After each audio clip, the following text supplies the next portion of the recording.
Nós somos os guardiões de Gaia. A nossa proposta é a reconexão com a natureza.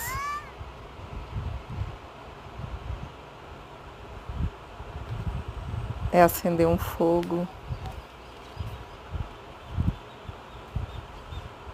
reunir pessoas com afinidade,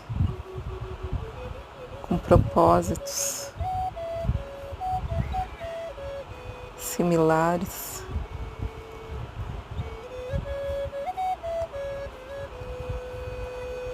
sob o céu, com a nossa família, nossas crianças, e assim se conectar com essa terra, com esse ar.